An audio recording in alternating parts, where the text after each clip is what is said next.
subscribe my channel. ಎಲ್ಲರಿಗೂ ನಮಸ್ಕಾರಗಳು. ಇಂದಿನ ವಿಡಿಯೋದಲ್ಲಿ ನಾವು 6ನೇ ತರಗತಿಯ ಗಣಿತ ವಿಷಯದ ಭಾಗ 1ರಲ್ಲಿನ ಅಧ್ಯಾಯ 4 ರೇಖಾಗಣಿತ ಮೂಲಭೂತ ಅಂಶಗಳು ಎಂಬ ಅಧ್ಯಾಯದಲ್ಲಿ ಅಭ್ಯಾಸ 4.1ರಲ್ಲಿ ಬರ್ತಕ್ಕಂತಹ ಎಲ್ಲಾ ಲೆಕ್ಕಗಳನ್ನು ತಿಳಿಯೋಣ ಮಕ್ಕಳೇ. ಮೊದಲ ಲೆಕ್ಕವನ್ನು ಗಮನಿಸಿ. ಈ ಚಿತ್ರ ಗಮನಿಸಿ, ಮುಂದೆ ಹೇಳಿರುವುದನ್ನು ಗುರುತಿಸಿ ಅಂತ ಇದೆ ಮಕ್ಕಳೇ. ಈ ಪ್ರಶ್ನೆಯಲ್ಲಿ ಕೊಟ್ಟಿರತಕ್ಕಂತಹ ಹೇಳಿಕೆಗಳನ್ನು ಗಮನಿಸಿ ಮಕ್ಕಳೇ. ಮೊದಲನೆಯದು 5 ಬಿಂದುಗಳು ಅಂತ ಕೊಟ್ಟಿದ್ದಾರೆ ಮಕ್ಕಳೇ. ಈ ಚಿತ್ರದಲ್ಲಿನ 5 ಬಿಂದುಗಳು ಯಾವುವು ಮಕ್ಕಳೇ? ನೋಡಿ ಗಮನಿಸಿ. D, E, O, B, A, ನಂತರ ಸಿ ಇವೆಲ್ಲವೂ ಸಹ ಈ ಚಿತ್ರದಲ್ಲಿನ ಬಿಂದುಗಳು ಮಕ್ಕಳೇ. ಅರ್ಥ ಆಯ್ತಲ್ವಾ ಮಕ್ಕಳೇ? ನಂತರ ಬಿ ಗಮನಿಸಿ ಮಕ್ಕಳೇ.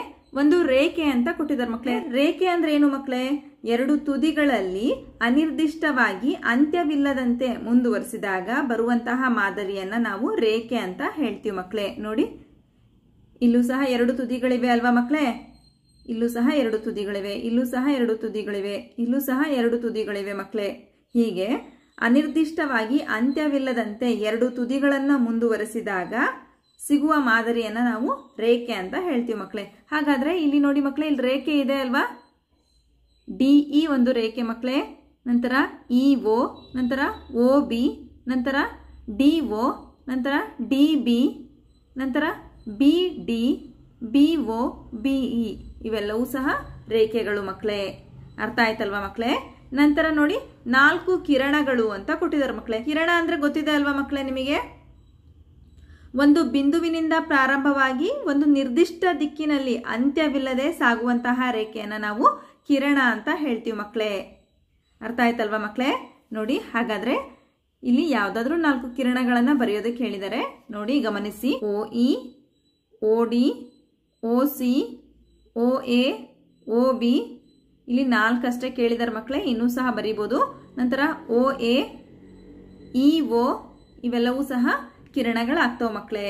ನಂತರ 5 ರೇಖಾಖಂಡಗಳು ಅಂತ ಕೊಟ್ಟಿದ್ದಾರೆ ಮಕ್ಕಳೇ. ರೇಖಾಖಂಡ ಅಂದ್ರೆ ಏನು ಮಕ್ಕಳೇ? ಒಂದು ರೇಖೆ ಹೊಂದಿರುವಂತಹ 2 ನಿರ್ದಿಷ್ಟ ತುದಿಗಳು ಮಕ್ಕಳೇ. ಅಲ್ಲಿ ಆರಂಭ ಮತ್ತೆ ಅಂತ್ಯ ಬಿಂದು 2 ಬಿಂದುಗಳಿರ್ತವೆ ಮಕ್ಕಳೇ. 2 ಬಿಂದುಗಳ ನಡುವೆ ಇರ್ತಕ್ಕಂಥ ಒಂದು ಭಾಗ ಇರುತ್ತಲ್ವಾ ಮಕ್ಕಳೇ, ಅದನ್ನ ನಾವು ರೇಖಾಖಂಡ ಅಂತ ಹೇಳ್ತೀವಿ ಮಕ್ಕಳೇ. ನೋಡಿ ಮಕ್ಕಳೇ ಗಮನಿಸಿ. ಒಂದು ರೇಖೆ ಹೊಂದಿರುವ 2 ನಿರ್ದಿಷ್ಟ ತುದಿಗಳು ಮಕ್ಕಳೇ. 2 ಬಿಂದುಗಳಿದಾವಲ್ವಾ ಮಕ್ಕಳೇ? ಇದು ಆಗಿರ್ಬೋದು, ಇದು ಅಥವಾ ಈ ಬಿಂದು ಆಗಿರ್ಬೋದು, ಈ ಬಿಂದುವಿನಿಂದ ಈ ಬಿಂದು ಆಗಿರ್ಬೋದು, ಈ ಬಿಂದುವಿನಿಂದ ಈ ಬಿಂದು ಆಗಿರ್ಬೋದು.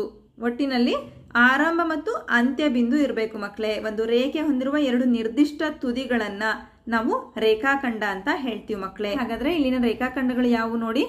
DE, EO, DO, EB, O A, O C ಇವೆಲ್ಲವೂ ಸಹ ರೇಖಾಖಂಡಗಳು ಮಕ್ಕಳೇ. ನೋಡಿ ಮಕ್ಕಳೇ, ಈ ರೀತಿ ಬರೆಯಿರಿ ರೇಖಾಖಂಡಗಳನ್ನ. 2ನೇ ಲೆಕ್ಕವನ್ನು ಗಮನಿಸಿ ಮಕ್ಕಳೇ. ಚಿತ್ರದಲ್ಲಿ ಕೊಟ್ಟಿರುವ ಒಂದು ರೇಖೆಯನ್ನು ಅಲ್ಲಿರುವ 4 ಬಿಂದುಗಳಿಂದ ಪ್ರತಿ ಬಾರಿ 2 ತೆಗೆದುಕೊಂಡು ಸಾಧ್ಯವಿರುವ ಎಲ್ಲ 12 ವಿಧಗಳನ್ನು ಹೆಸರಿಸಿ ಅಂತ ಕೊಟ್ಟಿದ್ದಾರೆ ಮಕ್ಕಳೇ. ನೋಡಿ ಮಕ್ಕಳೇ, ಈ ಚಿತ್ರವನ್ನ ಗಮನಿಸಿ ಮಕ್ಕಳೇ. ಈ ಚಿತ್ರದಲ್ಲಿ ಕೊಟ್ಟಿರ್ತಕ್ಕಂತಹ ಒಂದು ರೇಖೆಯನ್ನ ಅಲ್ಲಿನ 4 ಬಿಂದುಗಳಿಂದ ಪ್ರತಿ ಬಾರಿ 2 ತೆಗೆದುಕೊಂಡು ಸಾಧ್ಯವಿರುವ ಎಲ್ಲ ಅಂದ್ರೆ 12 ವಿಧಗಳನ್ನ ಹೆಸರಿಸ್ರಿ ಅಂತ ಕೊಟ್ಟಿದ್ದಾರೆ ಮಕ್ಕಳೇ. ನೋಡಿ, ಎ ಬಿ, ನಂತರ ಎ ಸಿ, ನಂತರ ಎ ಡಿ, ನಂತರ ನೋಡಿ B A, B C, B D, ನಂತರ C A, C B, C D, D A, D B, D C ಈ ರೀತಿಯಲ್ಲಿ ನಾವು ರೇಖೆಗಳನ್ನ ನೋಡಬಹುದು ಮಕ್ಕಳೇ. ಅರ್ಥ ಆಯ್ತಲ್ವಾ ಮಕ್ಕಳೇ? ನಂತರ 3ನೇ ಪ್ರಶ್ನೆಯನ್ನು ಗಮನಿಸಿ ಮಕ್ಕಳೇ.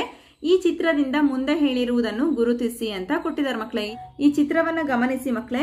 ಇಲ್ಲಿ ಏನ್ ಕೇಳಿದಾರೆ ನೋಡಿ? ಈ ಬಿಂದುವನ್ನು ಹೊಂದಿರುವ ರೇಖೆ. ಈ ಬಿಂದುವನ್ನ ಹೊಂದಿರತಕ್ಕಂತಹ ರೇಖೆ ಯಾವುದು ಮಕ್ಕಳೇ? ಎ ಇ ಮತ್ತು ಇ ಎಫ್ ಹೌದಲ್ವಾ?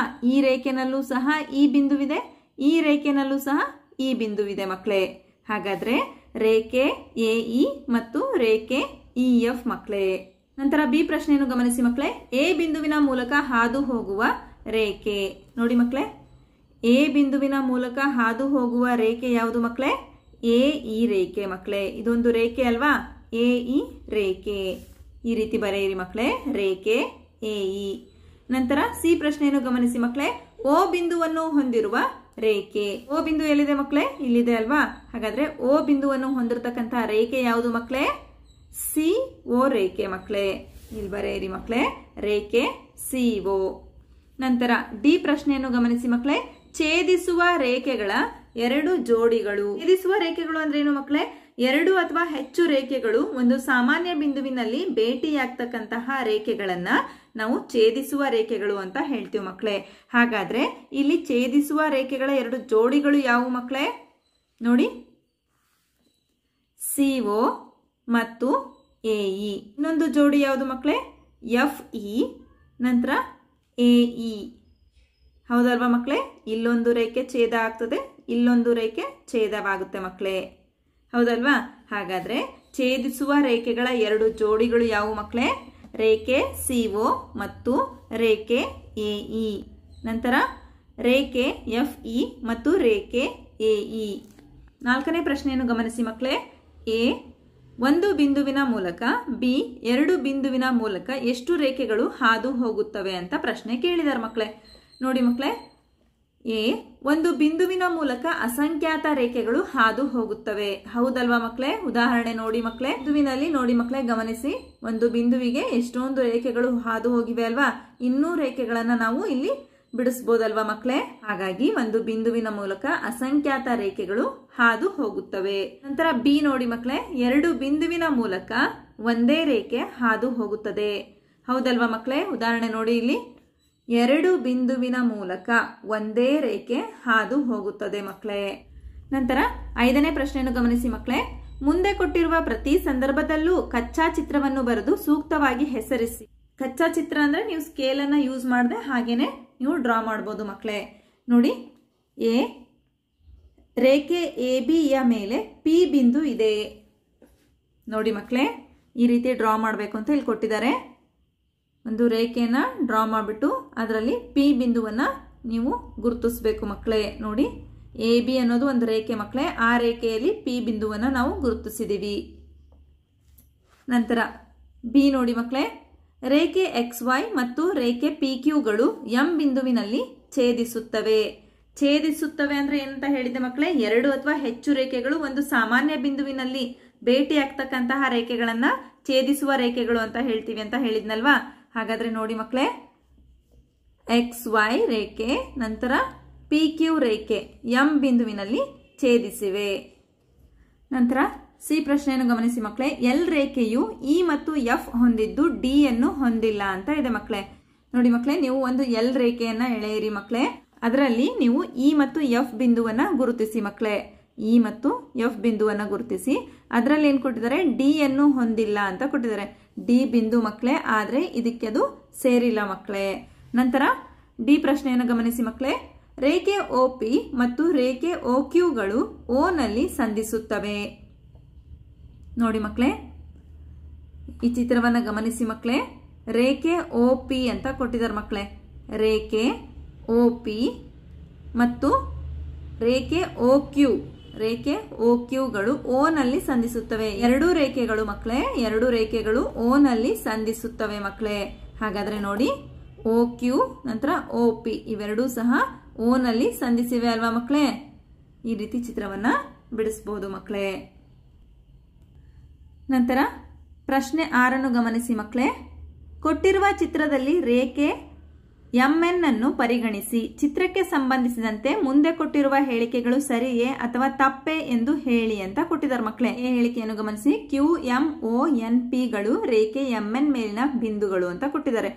ಹೌದು ಮಕ್ಕಳೇ, ಈ ಹೇಳಿಕೆ ಸರಿಯಾಗಿದೆ. ನೋಡಿ, QMONP ಇವು MN ಮೇಲಿನ ಬಿಂದುಗಳು ಅಲ್ವಾ ಮಕ್ಕಳೇ? ಹಾಗಾಗಿ ಈ ಹೇಳಿಕೆ ಸರಿಯಾಗಿದೆ. ನಂತರ MONಗಳು MN ರೇಖಾಖಂಡದ ಮೇಲೆ ಬಿಂದುಗಳು. ರೇಖಾಖಂಡ ಅಂದ್ರೆ ಎರಡು ಅಂತ್ಯ ಬಿಂದುಗಳು ಇರ್ತಾವ ಮಕ್ಕಳೇ. ಹೌದಲ್ವಾ? M ಮತ್ತೆ N. ಈ ರೇಖಾಖಂಡದಲ್ಲಿ MON ಇವು ಅದ್ರ ಮೇಲಿನ ಬಿಂದುಗಳು ಅಲ್ವಾ ಮಕ್ಕಳೇ? ಹಾಗಾಗಿ ಈ ಹೇಳಿಕೆ ಸರಿಯಾಗಿದೆ ಮಕ್ಕಳೇ. ನಂತರ ಸಿ ಹೇಳಿಕೆಯನ್ನು ಗಮನಿಸಿ ಮಕ್ಕಳೇ. M ಮತ್ತು Nಗಳು ರೇಖಾಖಂಡ MN ನ ಅಂತ್ಯ ಬಿಂದುಗಳು. M ಮತ್ತು Nಗಳು ರೇಖಾಖಂಡ M ಮತ್ತು N ಅಂತ್ಯ ಬಿಂದು ಇದೆ ಅಲ್ವಾ ಮಕ್ಕಳೇ? M ಮತ್ತು N ನ ಒಂದು ಅಂತ್ಯ ಬಿಂದುಗಳು ಅಲ್ವಾ ಮಕ್ಕಳೇ? ಹಾಗಾಗಿ ಈ ಹೇಳಿಕೆ ಸರಿಯಾಗಿದೆ. ನಂತರ ಡಿ ಹೇಳಿಕೆಯನ್ನು ಗಮನಿಸಿ ಮಕ್ಕಳೇ. ಓ ಮತ್ತು ಎನ್ಗಳು OP ರೇಖಾಖಂಡದ ಅಂತ್ಯ ಬಿಂದುಗಳು. ಈ ಹೇಳಿಕೆ ತಪ್ಪಾಗಿದೆ ಮಕ್ಕಳೇ.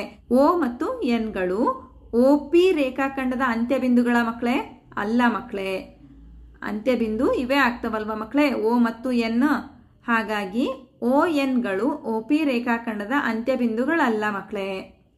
ನಂತರ ಈ ಹೇಳಿಕೆಯನ್ನು ಗಮನಿಸಿ ಮಕ್ಕಳೇ. QO ರೇಖಾಖಂಡದಲ್ಲಿ M ಅಂತ್ಯ ಬಿಂದುಗಳಲ್ಲಿ ಒಂದಾಗಿದೆ. ಈ ಹೇಳಿಕೆ ತಪ್ಪಾಗಿದೆ ಮಕ್ಕಳೇ. QO ರೇಖಾಖಂಡ ಎಲ್ಲಿದೆ ನೋಡಿ ಮಕ್ಕಳೇ. QO ರೇಖಾಖಂಡದಲ್ಲಿ M ಅಂತ್ಯ ಬಿಂದುಗಳಲ್ಲಿ ಒಂದಾಗಿದೆ. M ಅಂತ್ಯ ಬಿಂದು ಇದೆ ಮಕ್ಕಳೇ? ಇಲ್ಲ, ಇಲ್ಲಿ ಮಧ್ಯ ಬಿಂದು ಆಗಿದೆ ಅಲ್ವಾ ಮಕ್ಕಳೇ. ಹಾಗಾಗಿ ಈ ಹೇಳಿಕೆ ತಪ್ಪಾಗಿದೆ ಮಕ್ಕಳೇ. ನಂತರ ನೋಡಿ F ಹೇಳಿಕೆ. ಕಿರಣ OP ಮೇಲೆ M ಒಂದು ಬಿಂದುವಾಗಿದೆ. ಈ ಹೇಳಿಕೆ ತಪ್ಪಾಗಿದೆ ಮಕ್ಕಳೇ.